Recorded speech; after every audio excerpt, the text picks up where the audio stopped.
Montego Bay I get big plush upgrades, okay? They are upgrading Montego Bay because Montego Bay is where all of the tourists them go, and them not really care about nowhere else in Jamaica. But that's neither here nor there. That's not what we came to talk about. We're calling to talk about these grid lines that they enforced or they put in Montego Bay, and motorists are now learning to conform to the installation of grid lines at a number of popular intersections across the city of Montego Bay.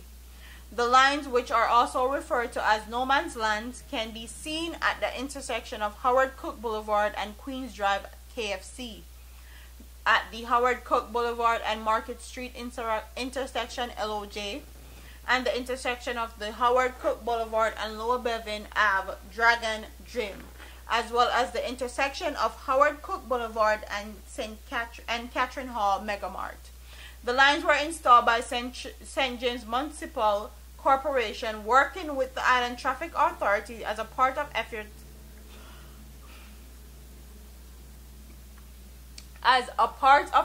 to regulate and control traffic movement along the very busy Howard Cook Boulevard. The improper usage of these lines by motorists could lead them to being ticketed by the police.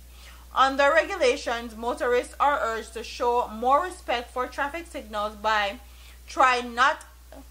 as much as possible not to be stopped by the red lights while still on these lines.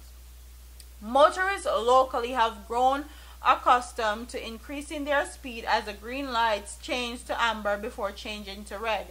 This has oftentimes resulted in major traffic snarls at the intersection. Montego Bay Mayor Homer Davis said that the installation of the grid lines forms as a part of the efforts to take back the streets of Montego Bay from the unruly motorists who continue to engage in improper use of the roadways. Mayor Davis further said, "We have taken strategic moves to try and bring back the law and order to the streets of our city. The Howard Cook Boulevard is a highly used throughout the fair, and we thought that the installation of these lines at these specific locations will play a role in ensuring that there are no congestion. The police will be monitoring these locations to ensure that there is compliance from the motorists." He said that additional areas have been embarked for installation of the grid lines, and those will be installed soon. So basically they install grid lines to ensure that the traffic congestion in Montego Bay is dealt with. And as you guys know, especially with the state of emergency being in Montego Bay, they said that they were having a lot of congestion because of the JDF checkpoints, because traffic used to have to go through these specific checkpoints and all these other things, which we know to be false because these JDF officers are not doing the checkpoints. The cones are literally there by themselves, checking themselves, and not there. These JDF officers are nowhere in sight, basically.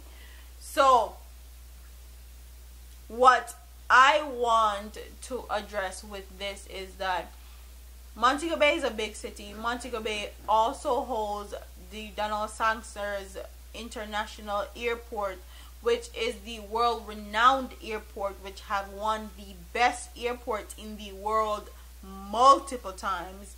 They won it last year and the year before.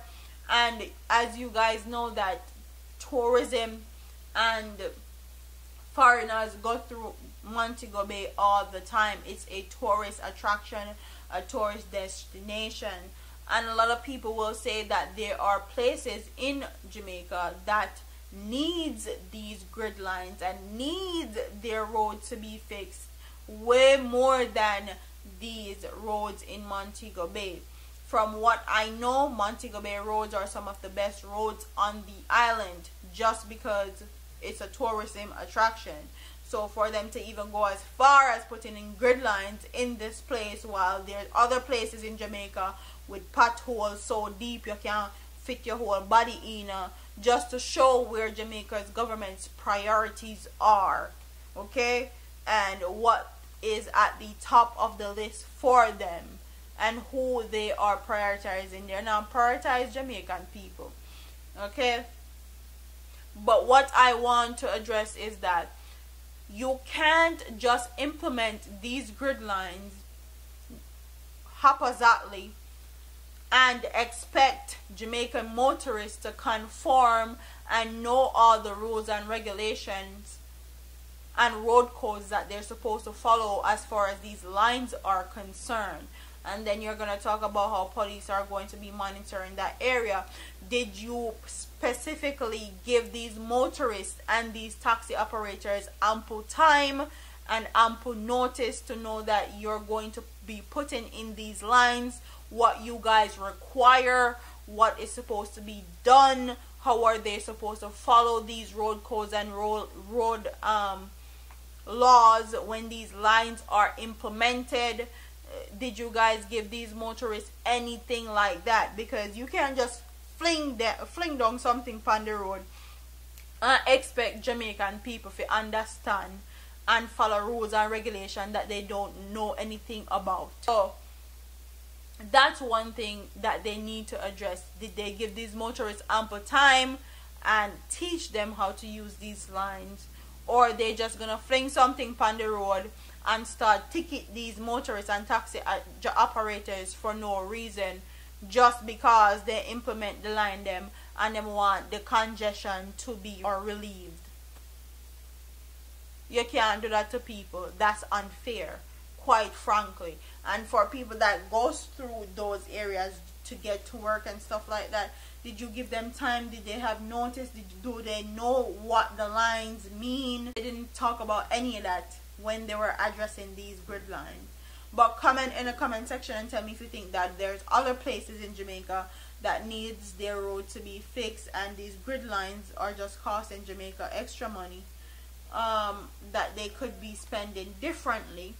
Do you think that these officers or this mayor gave the motorists and taxi operators ample time and taught them how to use these grid lines?